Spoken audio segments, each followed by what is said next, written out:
Hello and welcome to episode 1341 of The Sleeper and the Bust. It is Tuesday, September 10th. I'm your host, Paul Sporer, joined this afternoon by Justin Mason. Justin, good day, sir.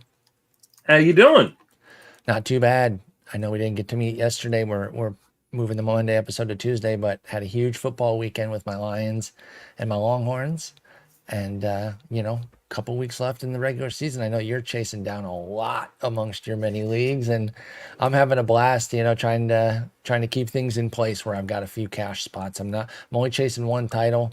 It is I'm chasing two, but one of them's my TGFBI. I need to finish the job there. I've been in first for most of the year. But you, like I said, are chasing many things right now. How are you doing? Where are your nerves at with 2+ weeks left? I feel like I'm gonna need to schedule an appointment with my cardiologist. I don't have a cardiologist, but I'm gonna need to get one. Which is like perfect timing, right? Because I turned 40 this year, so like maybe Right. it is time I go see a doctor, just period. But yeah, my blood pressure is so high right now. You and I were just bullshitting. Like we were gonna start like 20 minutes ago, and I was like, before we do, I just need to Let's get this dive out. in. And I'm going to keep just saying it over and over again. Like the difference for me in what I would consider success this year is all on the line over the course of the next 20 days, like right or Yeah, his 19 his days, right, range of outcomes. He's got is all these massive. teams, like 7 or 8 teams in the top 5 of their league, ranging from 1 to 5, 11. and they I have can 11 all teams. fluctuate Yeah, 11 out teams, of one that through cash five. spot where they're in right now, or into a cash spot, or a better cash spot, or into first place. Yeah, your league's so tight, so crazy. And some of these pitchers that we're going to talk about today may have helped you get to this point. When you're talking about that many leagues, you do have some overlap with players that you liked, but you're picking up, cutting different things. Today we're going to talk rookie pitchers. We did the top 10 rookie hitters by volume last episode that we talked by plate appearance, and I was going to just do the top 10 rookie pitchers, but I won't lie to you, I had to go deeper because I had to get Jared Jones and Spencer Schwellenbach in. I already took Shota Imanaga out as like a put him off to the side because he's a professional who's come over, and I know he's a rookie technically or whatever. I wanted the actual rookies, but yeah, had to get those guys in, so we went top 13. And so we're going to dive in on these guys and really where you've been this year and where you're at next year too, because a lot of these guys are going to be in focus as premier pitchers next season. And I'm curious, do we see a slump? Do we see more of the same? Do we see improvements? So quickly on Imanaga, since he is technically a rookie, excellent season coming over from overseas, 12-3 in 153 innings. He does have the most amongst rookies. 2.99 ERA. He's just been awesome. The strikeouts have been there. He flirts with a no hitter, at least once a month, it seems. Imanaga has been better than I thought he was going to be, and I'm happy to have been wrong on that. I did get him on my second main, but it was more of kind of like I will settle for him. I can't claim to have been like gung ho about Imanaga, but how'd you like him coming into the year, and what have you seen this year and what does it have you feeling for next season? He was one of the few guys where I was willing to gamble on him at his price because I didn't feel like Imanaga's price ever got super high. But the stuff was Yeah. always really, really good. The question for me was going to be like, okay, how's he going to adjust to just being in American baseball, in a different country, on a different schedule? And like, how was he going to be able to handle like command and control issues? Because we know the stuff is Mm-hmm. good. It's just a matter of can he command and control it. The control has been great all year. The command has started to slip a little bit here in the second half, where he's giving up 1.76 homers per nine in this second half. So that's a little bit concerning to me that maybe a homer problem has emerged. And I'm going to do a study because I have kind of a hypothesis Mm-hmm. about Japanese pitchers in their second season being more likely to be injured than in their Oh, first. well, that'll Um, be interesting to and see so the I'm results there. going. I'm going to try to do in the offseason. I'm going to try to do kind of a research piece in which I kind of look at the second seasons of a lot of these pitchers who've come over from Japan. And I think a lot of it has to do with just kind of workload changes. You go from Sure. pitching every, sixth day or seventh day Yeah, once a in week, Japan, basically. to, pitching more than that in America. Now, I think it may not be a perfect, looking at the historical data on that may not be a kind of a perfect analogy to today's game because there are so many teams that go 6-man rotations now. That's also a good point, but it is still different, right? And if they're as good as they're advertised when they get the big contracts, they're rarely going to Yeah. be in that 6-man. So, Shota isn't. Yamamoto might be because of the way the Dodgers are working things right now. But, Kodai Senga eventually got into a situation where he's pitching every fifth, and now he's hurt in the second season, so he's going to be a data point Ohtani's second against, season right? was the Tommy John season. And there is a decent history now where you can really start to take a look at that. Now you also have to control for like the guys that came over in their 30s. They were already more prone to getting hurt. So there's a lot of things to mix, and including Imanaga himself, right? Don't forget he's not a baby, and that's why I put him off to the side here for the rookie situation because he's 30. He'll be 31 next year. My biggest concern has come to fruition. I was concerned about the homers, but he built such a nice cushion that even when they did come, when the regression hit, he had a 0.84 ERA to fall back on through his first 9 starts. Do you know what kind of cushion that built for Imanaga? He has a 4.15 ERA since then with 97 Ks and 100 innings. That's not bad, but that's not every time running out in a 12-teamer or a 10-teamer, that's for sure. He still lives mostly in the rotation, but it could look a lot different if he'd have had like even a 2.84 ERA in those first 9 starts, Justin, instead of an 0.84. But he gave up 3 homers and kind of ran that tightrope, but we knew they were coming. 20 homers in these subsequent 17 starts. I will have to go off of what the price is for Imanaga. If it comes in hot, I'm gonna balk. If he's just kind of like fine and goes up a little bit from what he was last year, but nothing crazy, I could see myself being in on Imanaga. But the home runs, that problem is not gone for me. That is very prominent, and it will continue to make him similar to the guys I like in Minnesota, where they got the Ks, they don't want guys, and they give up too many homers. I talk about the profile all the time. Ober, Pablo Lopez, Joe Ryan, they all run it over there. Imanaga runs similarly, and I guess my one question for you would then be, can he improve his Ks? Let's say he doesn't get hurt, which is going to be your concern as you do the write-up and everything. Because Ober and Ryan bring, like upper 20% K rate. He's at 25, Imanaga. That's like right there. It's good, but can he dial that up so that you can take on some of that home run risk a little bit more comfortably? Or is he going to be a strikeout per inning, good whip? ERA is going to fluctuate based on the homers with Imanaga. I mean, if you look at what he's done in the second half, he has a 15% swing strike rate, which it's nasty. And it's, like he gets swings and misses out of the zone. He doesn't give up too much contact in the zone. I do think that there is a 28, 29% strikeout rate kind of underneath the surface for a guy like Imanaga. So if when I do the research, it shows me like, hey, it's hit or miss. Like there's no greater chance that a guy is going to get Tommy John, coming over from Japan in their second or third season than it is for, a player coming up, through high school, college, and the minor leagues, then I'm going to be in on Imanaga. Like I absolutely think he's already kind of like a second tier ace. And I think he has the ability to be a first tier ace. So you would pay a top 100 pick for Imanaga per se? For sure. Yeah. Okay. Yeah. I don't have any problem. He's 128 on average this year in the main event, Imanaga, and he went 88 in the pull hitter draft. That feels really good. I don't have a problem with that. I was worried that he might be like top 60, top 50 because of the ERA.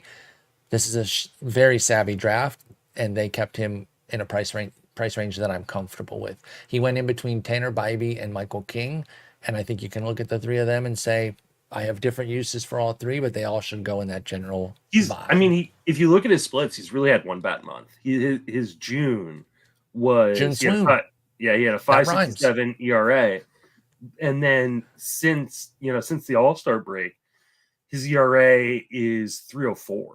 And that had a 10 earned run outing. Yeah. Like, that one bad outing. the other ones, 3 of them were excellent, and the other was a lucky one. He actually blew a start against the White Sox, Imanaga did, where he gave up 5 runs in 4 1/3, but only 1 was earned. So he salvaged it, but we were hoping for eight scoreless against the White Sox there for Imanaga. So yeah, that 10 Ernie is doing quite a bit of the heavy lifting on that ERA rise, and that's fair. So let me go. Since then, it's a 3.03 ERA, and it is still with 13 homers in 12 starts. So the homers are still the issue, though. And I will say this: I glossed over the 10 earned run outing, not on purpose, but I just hadn't recognized that when I was doing those numbers.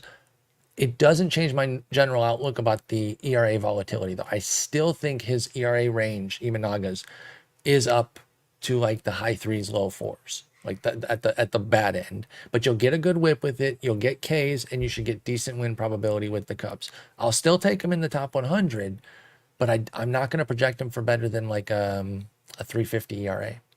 I can't.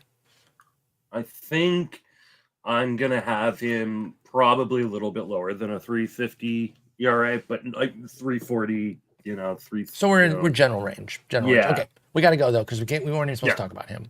Gavin Stone.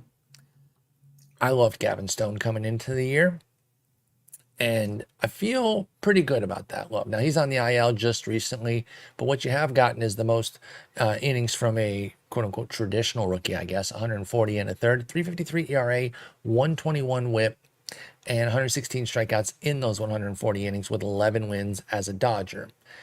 Now, he has become a bit of, before the injury, he became a bit of a stalwart for them. They needed to turn to Gavin Stone every 5th day because guys were dropping like flies. He was the rock for a moment there. Now it's his turn on the IL, unfortunately, but he's had a good season. The reason I was bought in was first off, I wasn't going to be pushed off of Gavin Stone from the 31 innings from last year. I did not give a crap about how poorly that went. I still like the swing and miss. I like the changeup. I will say though, and Nick Pauly brought this up as a concern of his when we talked about Gavin Stone, and he wasn't really as big of a fan, was like, what else does he have besides the changeup? And frankly, I did not have a good answer to that coming into the year. I was just so bought in on the changeup. Changeup plus Dodgers equals and low draft price equals buy Gavin Stone was kind of what I was using. It was very rudimentary. I will freely admit that. However, he's brought the slider along this year to being a good pitch with the changeup. Still at a 12% swing and strike rate. It doesn't translate into a lot of Ks though. This is another study. I'm doling out other people's work instead of doing it myself. But if you get a bug up your ass to do another study, what about these guys that have these strong strikeout rates, but they don't translate to the strikeouts? Are they getting like early count whiffs and they can't get late count ones? Because I don't understand. Because now we're 170 innings into Gavin Stone's career, and he's got a healthy 12% mark, 12.2 swing and strike rate. And like we say, the general rule is 2 to 2.5x that number is an expected strikeout range. Well, just the 2x is 24%, and he's a 19% career strikeout rate guy. So I don't know what that disconnect is with Gavin Stone, but I've been talking a lot. Bottom line is I still love him. It's been a good season. I'm going to be bought in next year because I don't think the price will surge. But what do you think that disconnect is between the swinging strike and the strikeouts with Stone? I don't quite know. I mean, I think part of it is like he has a plan to, especially when he gets behind an account, to like try to get out of the at bat quicker, and that is to not worry about punchies. Yeah, because I mean, a lot of his strikeouts come from when he's ahead in the count, which makes sense, right? Hey, I've got an early strike or 2 early strikes, like I'm gonna go for it. So, but it feels like it is either a coaching thing or it is a game plan thing. Like, hey, like if I fall behind at all, I'm just gonna put it in the zone and let you hit it and let my defense bail me out. Because he does, when you watch a pitch, he's got the stuff to strike guys out, and especially that changeup, and now the slider this year. Yeah, so I do wonder if, and maybe I'll look at the splits a little bit more. It definitely is going to have to be like one of those things where I sit down in the off season and I kind of go, start to start and like take a look at some of these starts where like, I mean, it was against Seattle, so like you don't want to like overrate because Seattle strikes out against everybody, but like, But 10 what did he strikeouts. do to get those Yeah. 10 that he could maybe bring? Did he do anything different because they are so Mhm. prone to Ks? No, I think it is fair because yeah, he just dropped 17 against Seattle, Tampa Bay. You and I would get 5 apiece against those two teams. They are Yeah. horrendous. They are the East-West version of each other in terms of offenses you want to pick on. And then he faces the blistering Arizona Diamondbacks, 5 runs, 4 strikeouts in an IL stint. So, if this is the end of the road for his season, let's say they just baby him, he comes back, gets like 2-3 inning starts to tune up for the playoffs, but effectively he's done.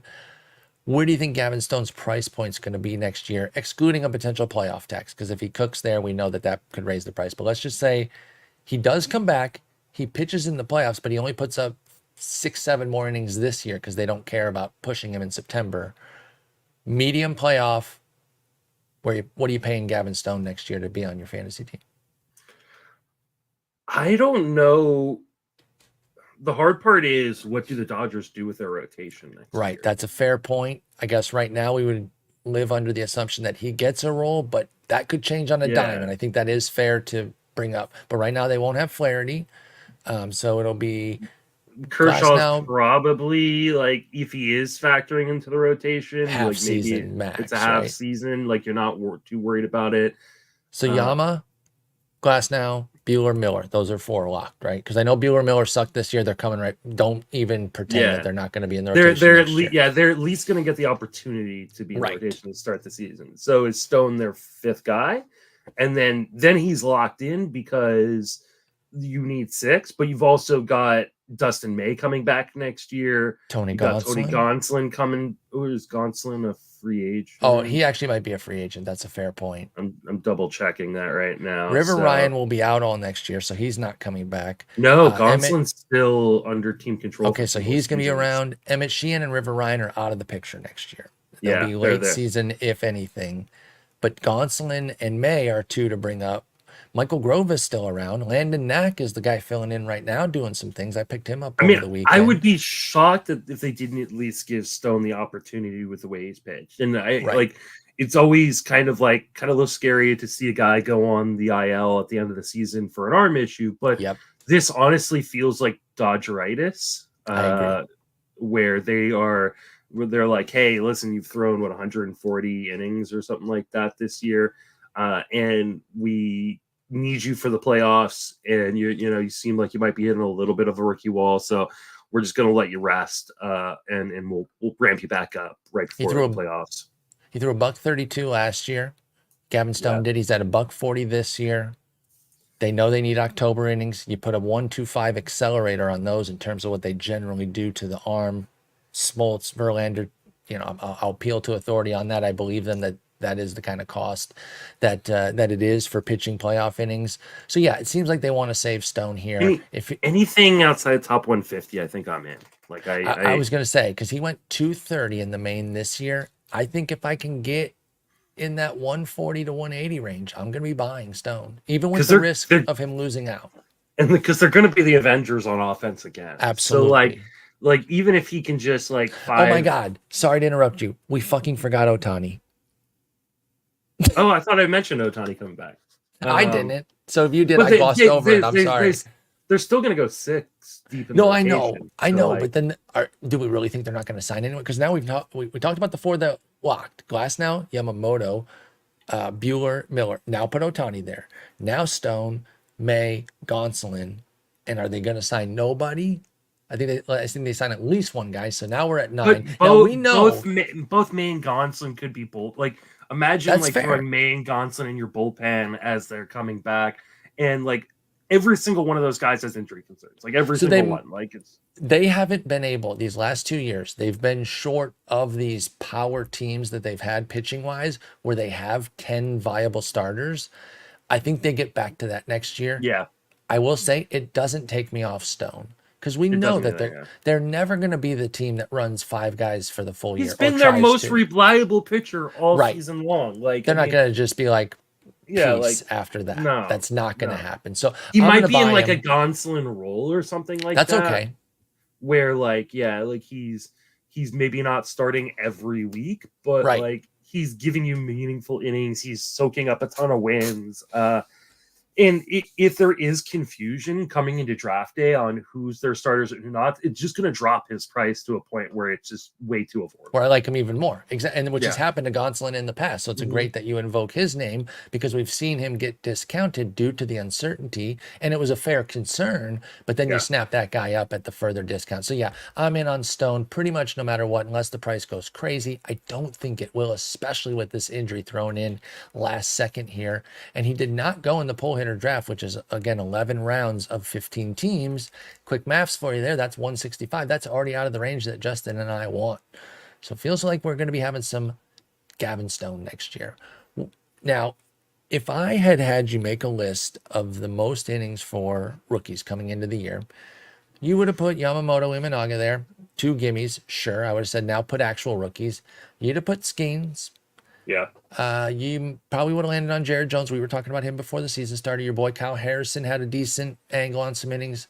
I don't know how many players you would have had to list our next guy. I never would have got I there. know that you didn't even know who the hell he was, because I didn't either. And we're two pretty smart guys, at least in terms of roster knowledge. You can quibble on how knowledgeable we are about baseball, whatever. I don't care if you want to roast us there. But as far as knowing guys, we know guys. We didn't know who the frick Mitchell Parker was, dude. And here he is with the second most innings among rookie pitchers this year, having a hell of a season. And he impressed early and often. Remember, he hit that double dip against the Dodgers and Astros out of nowhere.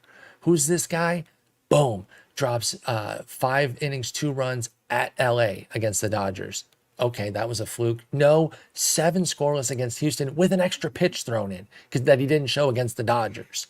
And all of a sudden, he's off to the races. And frankly, he didn't even give up more than 3 runs until his 13th start of the year, Mitchell Parker. Now, the book has since gotten out on him, and things have been a bit bumpier. Over his last 14 starts, he's got a 5.80 ERA. Okay, they figured him out a little bit. But there are good starts mixed in there, and there are avoidable duds in there.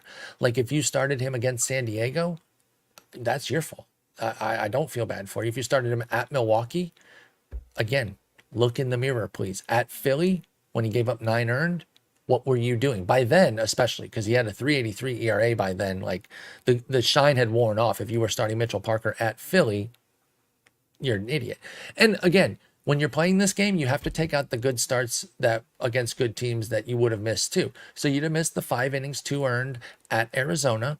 Okay, I'll sacrifice that. The 6 scoreless against Milwaukee at home, you'd have sacrificed that. Bottom line here, I'm not going to run through his whole game log. There's been good even in the latter half of the season as Mitchell Parker's been found out a little bit. What do you make of the composite here? Is he a 15-team only guy? Is he an NL only guy? It's been a solid rookie season, but certainly not one that screams future ace. But is there a workhorse potential here for Mitchell Parker? So there were 328 draft champions leagues this year.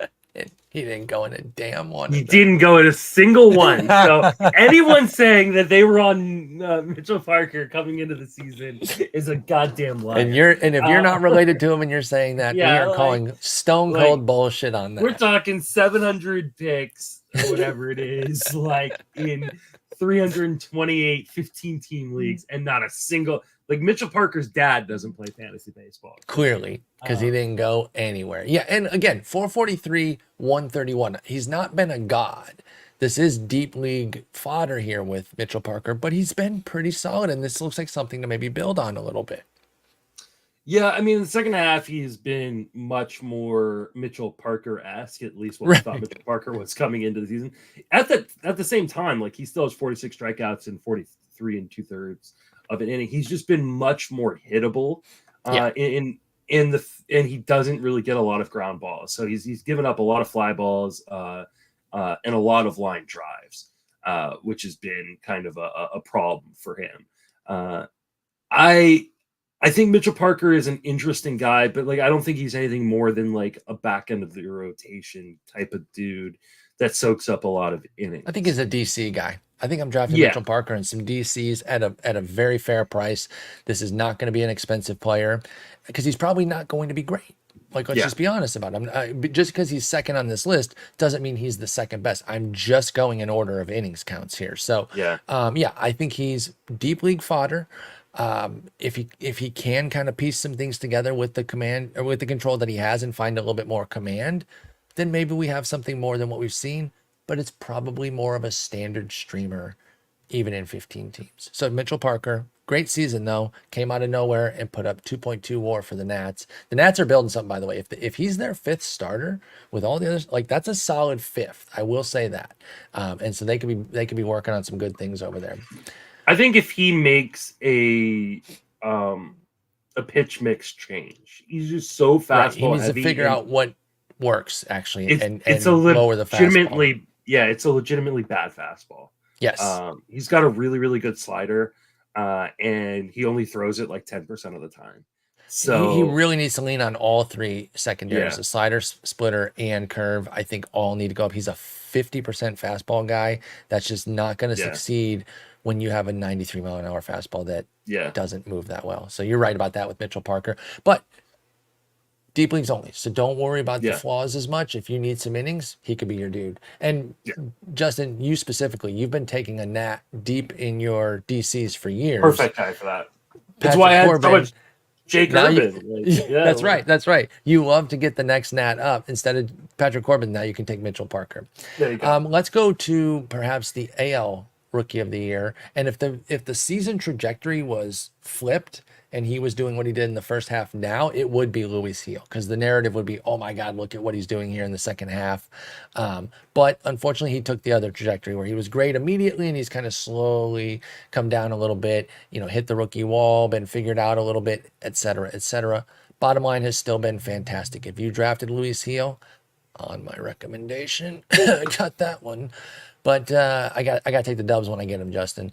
3.24 ERA, 1.16 WHIP, 13 wins in 130 and 2/3 for Luis Gil. 28% K rate, excuse me, but also a 13% walk rate. So there's the fly in the ointment. It's more flies. It's more than one fly. It's a few flies in the ointment, but they all scream walk rate. Can he continue to succeed walking nearly 5/9 with Luis Gil? I mean, he's 6/9 in the second half. So, can he?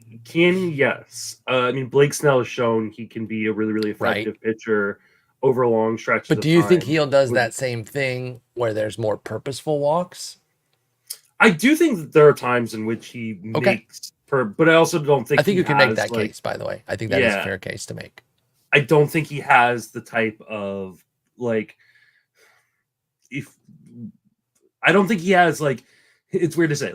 I think Blake Snell actually has pretty decent control for the most part. I totally agree with what you're saying. He makes a decision to go out. I don't think the Luis Gil has that necessarily. And that's what I was trying to get to. Decision. Yeah. Right. Right.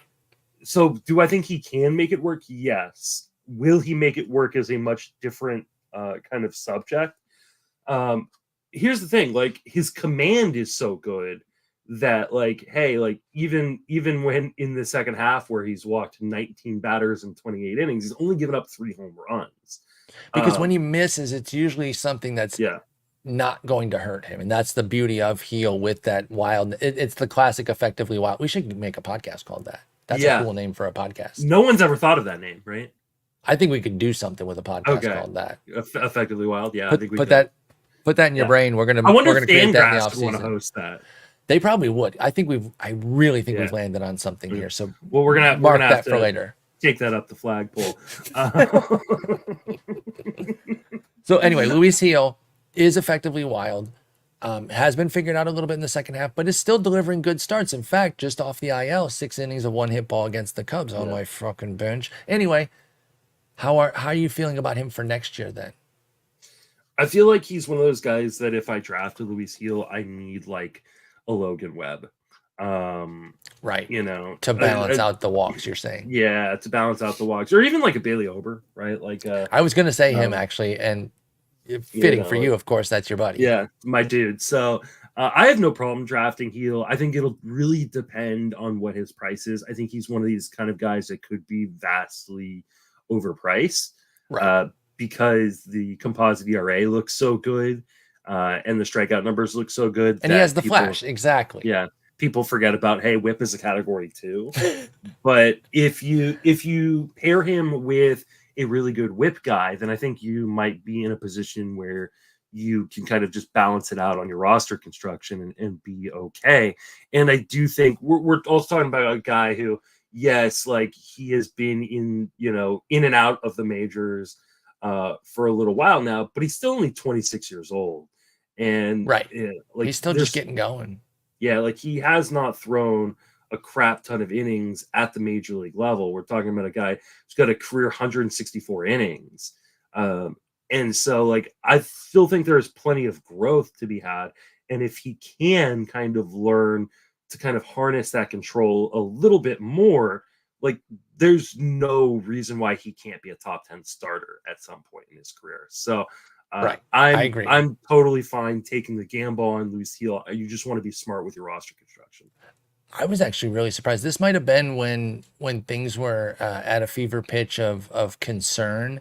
August. I forget when they started the draft. I think it was in late August, right? The pull hitter draft, Hmm. because Luis Heel went 156, and don't forget he was on the IL from August 21st to September 5th, and so I think it was Yeah, going on during then. And listen, we're all prisoners of the moment. I'm not shading anybody in that draft who let Luis Heel go. You're not thinking front of mind to take him because things weren't going well at that moment.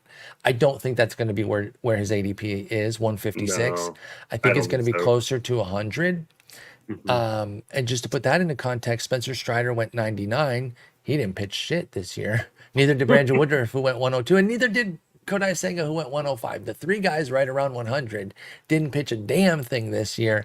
Put I would Luis take Heel, Heel above all of those guys except for maybe Strider, depending on what Strider looks like. same, same. So I would definitely take him over uh, Woodruff, who there have been reports that he may not pitch again.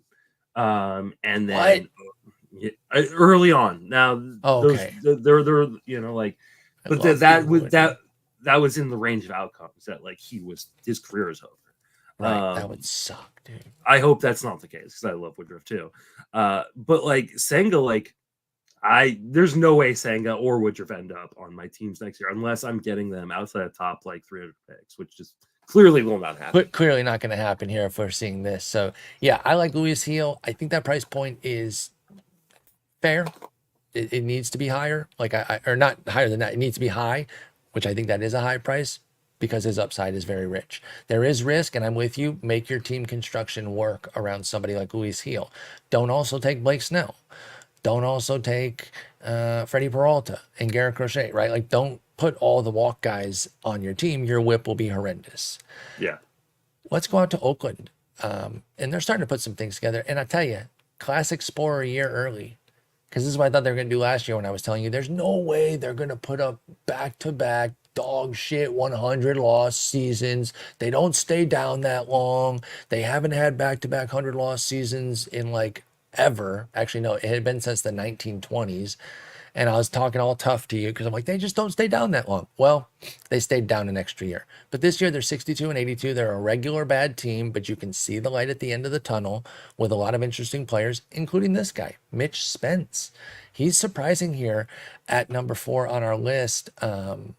Technically 5 if you include Imanaga. I'm saying these without Imanaga, just so everyone knows. The rankings are without Imanaga. So this is our number 4 guy here, Mitch Spence, and he's putting up a solid season. It's in the Mitchell Parker realm of ratings. 442 ERA, 137 WHIP, sure, 111 Ks and 130 innings, but the second half has certainly been better for Spence, and I think he's putting some things together to where I think with Parker we kind of Dennis Green, he is who we thought he was in the second half. Like we thought he was a run of the mill organizational prospect who could be decent. With Spence, I think there's a green arrow up with him. I know the whips are ugly, but if he can kind of figure a little bit of that out, I think there could be another level here. Now, it could all get thrown up into the air with Sacramento and how that might play. And we just learned some details, by the way, if you didn't listen to our last episode, that we might be wrong on saying Sacramento is going to be a crazy bandbox because they might have a humidor cook-in that kind of mitigates things. And the park factors for the Sacramento, what are they called? River Cats? You're muted, but yeah, the Sacramento River Cats, their park River factors Cats, are yeah. their park factors are neutral to pitcher friendly. So he might not be losing everything by going from Oakland to Sacramento, but let's just don't worry about that part right now. What about Mitch Spence as a pitcher? Is there something to build on here, or am I overstating the case with Spence? No, I think there is something to build on here. You look at like kind of the change in approach and attack for a guy like Mitch Spence in the first half. Like he was walking very few guys, but he was giving up too many home runs in the first half. Then he decided, hey, listen, I'm gonna just walk guys if I get behind in the count. Right. And I'm going to let guys get on base, and then I'll go after the next guy. And so the walk rate went up, but the home run rate was cut in half in the second half. Now, the only issue with that is he has been much better on the road this year.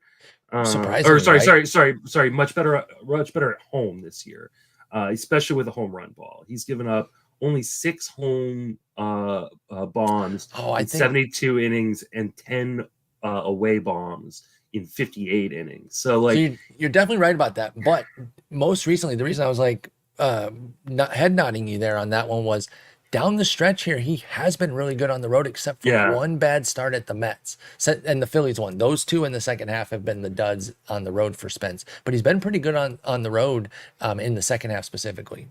Yeah, so I'm definitely interested. I don't think he's going to cost very much. I don't think it'll cost anything. And I do think there are going to be people who thought exactly what we thought a few weeks ago, which is, it's a PCL park that he's moving to, and it's going to be great for hitters and bad for pitchers. And if Derek Hardy and other really smart guys in the industry are going to do like run numbers, Jeff and them, they're going to run the data. Like if it comes back as a neutral park, I might be interested in Mitch Spence as kind of a late guy. Yep. Now, again, he's going to really, factor into roster construction issues, right? Like if you started off with a bad whip guy, even in the second half when he's been better, he's got a 145 whip. Yeah. So he gives up a lot of hits and walks many guys. He'll need to figure it out, but we're seeing an attack plan. Like you said, early season, Mitch Spence was like, here it is, hit it. I'm going to live in the zone, and I just don't want to get beat with walks. Well, that just wasn't working. So he did alter. He still needs to refine, but we are seeing glimpses of the Mitch Spence that made him worth a Rule 5 pick from the Yankees when they took him. So I like what he's been doing. I'm certainly intrigued enough because I don't think he'll cost hardly anything fantasy-wise. He's a DC type pick right now, and then I'll kind of see how things go in the offseason to decide if I'm going to take him in my regular drafts. Yeah. All right. What about Simeon Woods Richardson with the Twins? Another one of these guys that kind of started strong and maybe, landing the plane a little shakily here as far as the season goes, but still giving you something to chew on. Like, okay, we're looking at 125 innings of a 3.96 ERA, a 122 whip, 106 Ks. So, not huge Ks on Simeon Woods Richardson.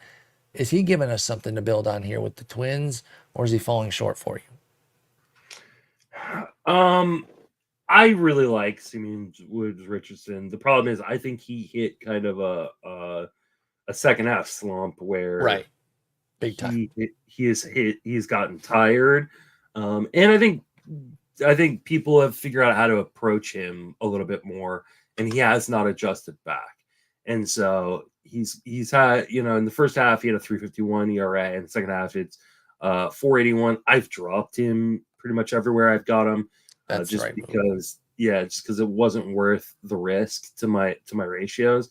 I do think that he's a really interesting pitcher with a pretty full arsenal and decent stuff, but there is some concerns that hey, teams have figured him out and he hasn't been able to counter back.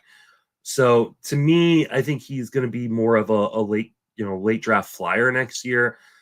In the hopes that, hey, maybe this was just more being tired and not used to the workload. This, as a guy, I don't think he threw a crap ton of innings in the minors last year, I believe. I don't He want to say. threw Oh no, he threw 117. 117. So he threw a fair amount. It's not bad. Yeah. He's hit triple-digit each year, but don't forget too, like it's not a 1-to-1. The 125 innings in the majors are definitely more taxing than the 113 in the minors last year, especially when you get to August, and he is hitting the classic rookie wall for Simeon Woods Richardson. He's been rough down the stretch here, hasn't gone more than 5 innings, hasn't even reached 5 innings in his last 3, and hasn't gone more than 5 innings in his last 6. And during that time, he has at least 2 walks in each of those 5 starts. So he is fatigued right now, and it's like the worst moment for Minnesota for him to kind of not be effective for them too, because they're sputtering. He's another one of these guys that, kind of like Mitchell Parker, that needs to pitch a little bit differently in terms of like he's another bad fastball guy.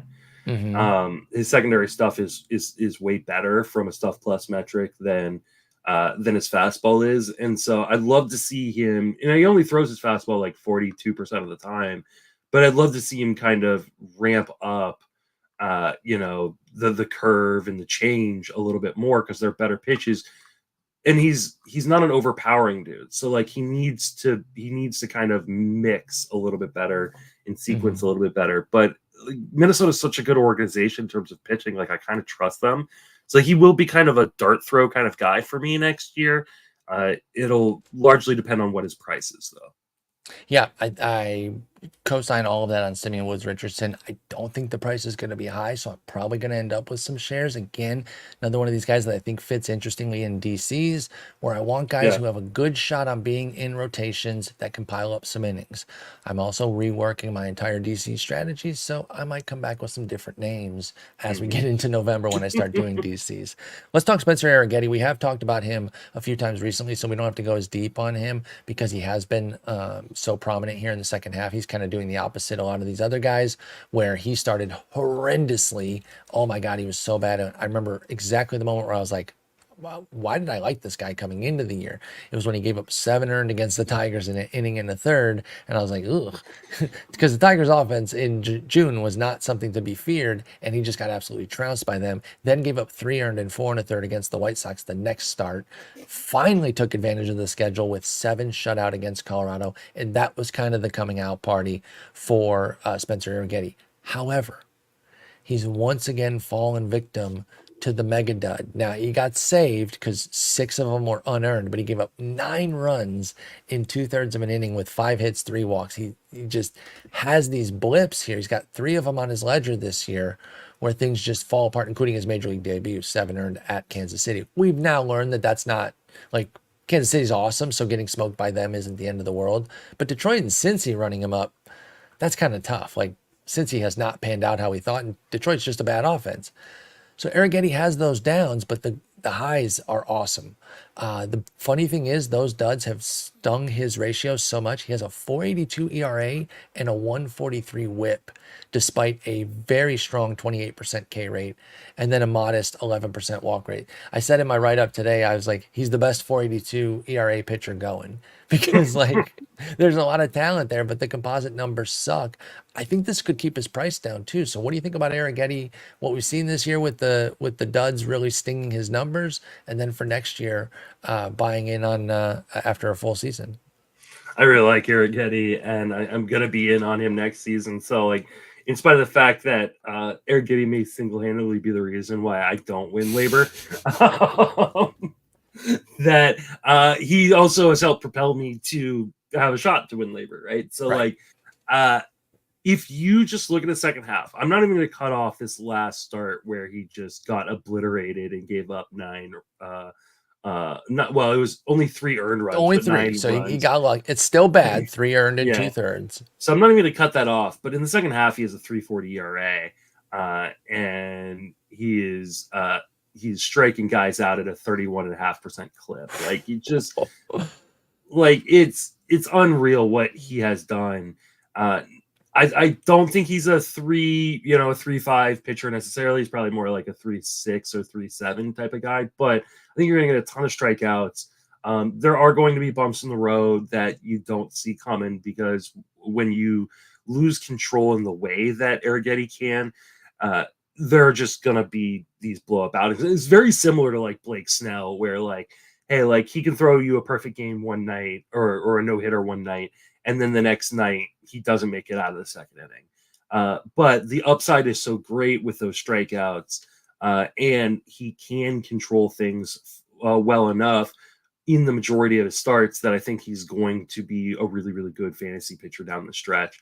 And it looks like that Houston is finally like fully committed to giving him an opportunity. So I'm going to be in on Arrighetti next year, and hope that he kind of just continues to kind of emerge as a pitcher, because we're talking about a guy that is only 24 years old, and like this is his first real taste of the majors. So he was a guy who was not in on for a large part of the season, and I picked up for a couple good streams and have kept with and really profited. So I really like him. Spencer Arrighetti's brought a lot of teams some goodness despite those composite numbers, and those composite numbers will actually work in our benefit if you're a fan of his, because I do think they'll keep the price down. Now, the homer risk is there because he's a fly ball guy, and he gives them up. And the walks are a problem too. Like, there are things to fix, but I also trust Houston a good bit. I mean, look what they did with Kikuchi. They changed him on a dime, and they found themselves something big. It's almost as if that trade was fine. I said it right at the moment.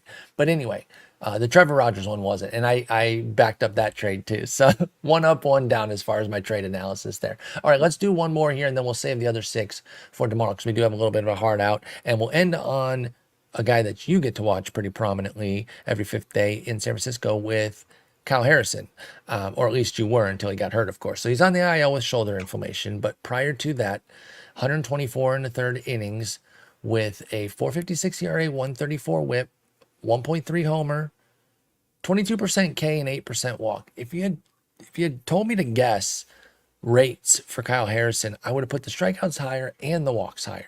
So I like that he's kept this 8% major league walk rate, because we had him coming in as like a double-digit guy. In fact, the projections still say 10% if you round up, 9.8, 9.5. I thought he might be a 10 to 12% strike walk rate guy, but Kyle Harrison has not been. However, I thought it would come with a 25+% strikeout rate. He's also not been that. Is he making a conscious effort to not walk guys by sacrificing strikeouts?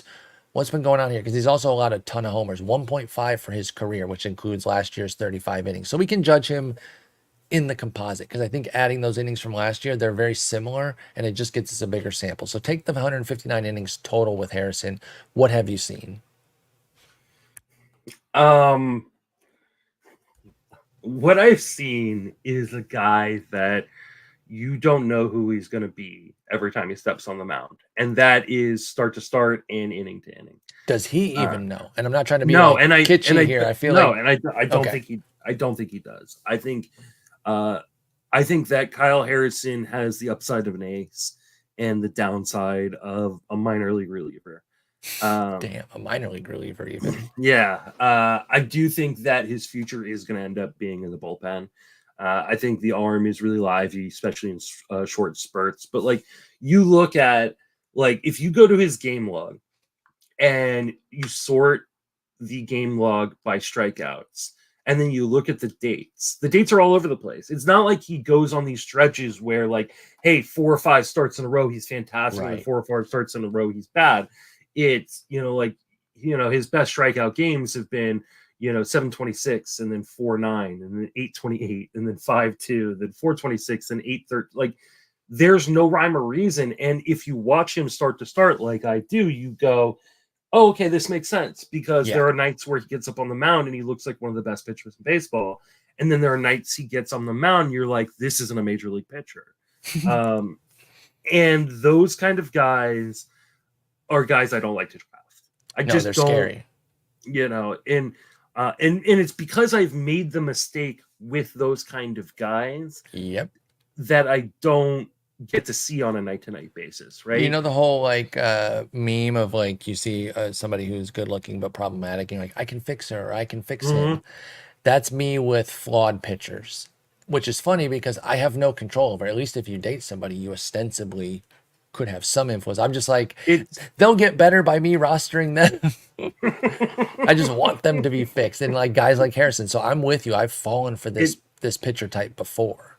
because you know who he is, and this is probably why he will end up probably being the starter that just kind of does this over the course of his career.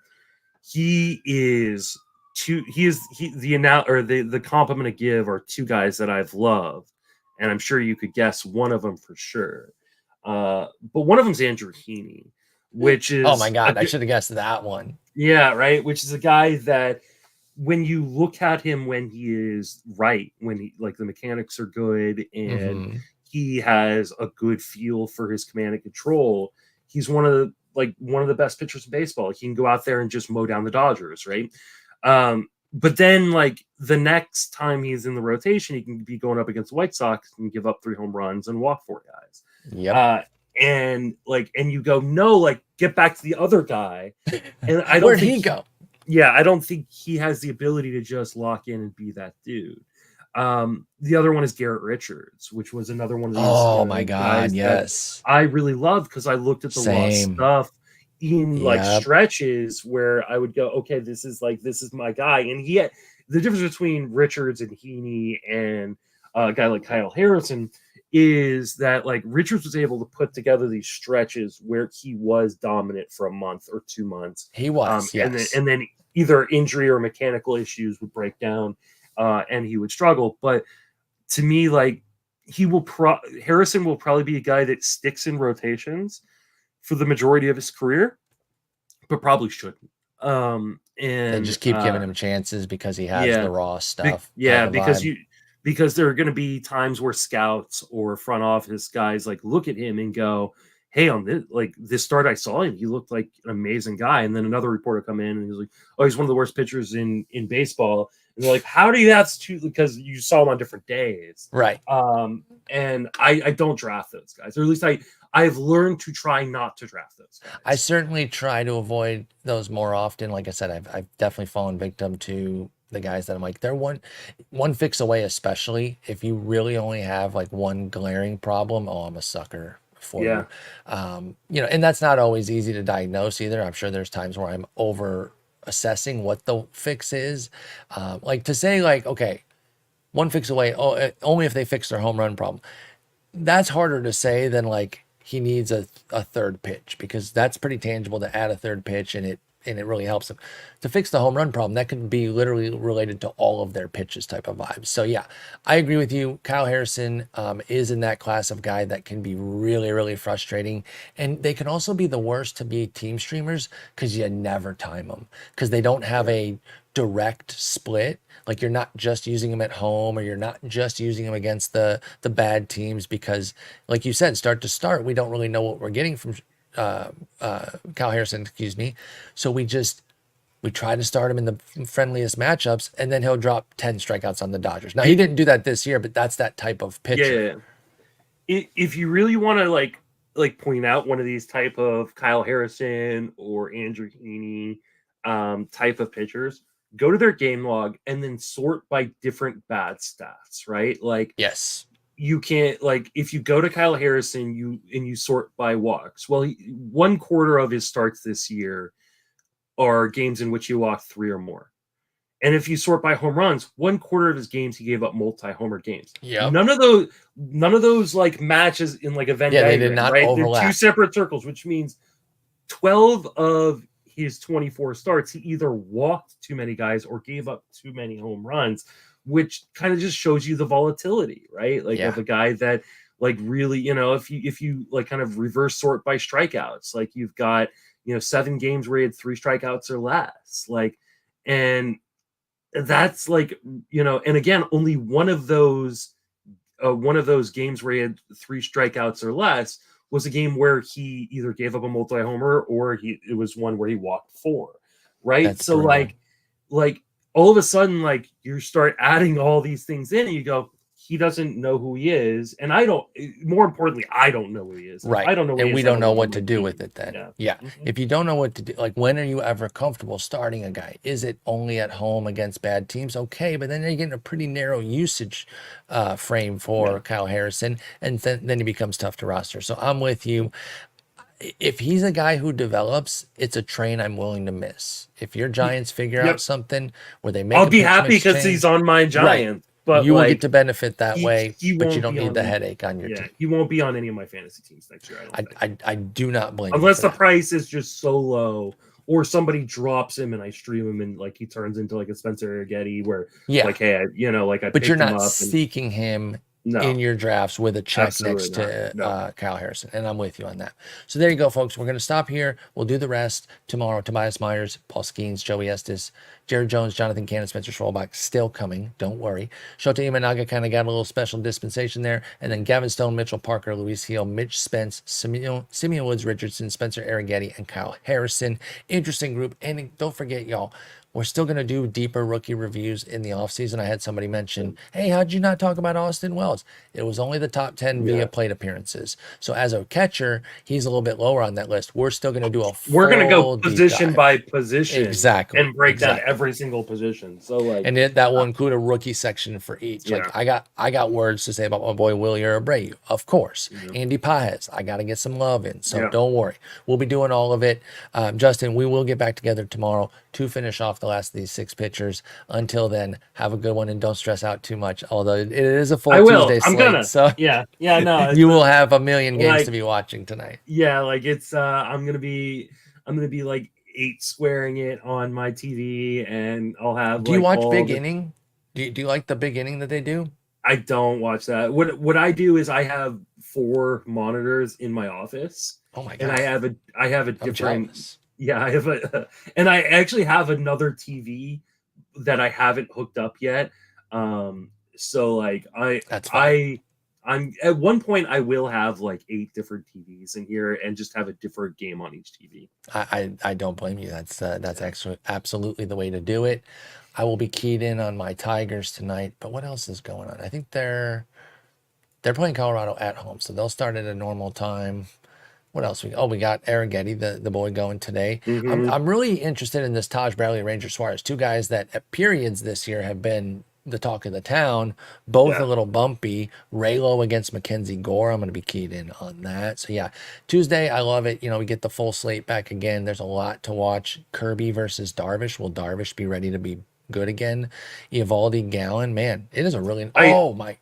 Did you know that I'll, Imanaga and Yamamoto are going tonight against yeah, each other? yeah, they're going tonight. I did not see that. That'll be on TBS even. I didn't know they were doing a game of the week. I'm gonna be watching the San Diego Seattle game for sure because of Darvish. I picked up Darvish and Yes. I've been stashing him. And I need to make a decision on whether or not Did he's you? usable or not. I did Okay, I was going not to ask use you, him. did you start him? I didn't either. No. Tell me how crazy this is. Now, I am chasing volume. I started Cater Montero over him because he's getting a 2-star. I know. I know. Yeah.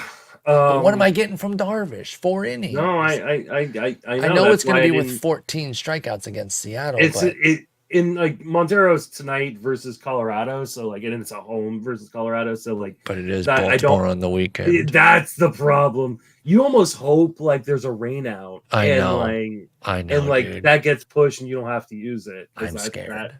That would scare the crap out of me. So I sat on my hands a little too long, not to make this a whole big thing, but push come to shove, if they hadn't locked yesterday, I'd probably take Zach Littell out for Darvish and start Darvish and Montero. But I kept Littell in at Cleveland. I'm not that worried about Cleveland. I just probably would have preferred Darvish and the Montero 2-step. I just need volume. I need volume. I also have my most picked up, I think, pitcher from this weekend going tonight in Rhett Lauder at St. Louis. So I'll definitely be keyed in on that as well. Yeah. So I don't Nick think Martinez was fantastic yesterday. He like You scooped him? I scooped it. Oh, him nice. and Rhett Lauder were the 2 guys I scooped in like I think like 6 leagues. Nick Mart's been awesome, dude. On the road. I'll use Nick Martinez. Yes. Like, I won't use him next week because they're in Cincinnati. Nope. But this full week, road only guy. Yep. I picked him up for his road. kind of trip this week. So I need Rhett Lauder to do the same, and then I'll be feeling a lot better. So yeah, there are a lot of games I'm gonna be stressing, and we'll definitely. I'm thinking I have not, unfortunately, been able to do a watch party this year, but maybe we do one down the stretch. I'm thinking I may do a watch party on the last day of the season. Okay. And I think I'm available. That'd be fun. We all start stressing and biting our nails and freaking out about. Yeah, I think that could be a lot of fun. Because I usually do a meetup with people, but I don't think they're doing it this year. So you have to wear your Sean Bouchard jersey. Yeah, for sure. Oh yeah, that'll be. You have to bring in the good juju. Absolutely. All right. Well, we will talk more tomorrow. Yep. Have a good one. Peace. Take it easy.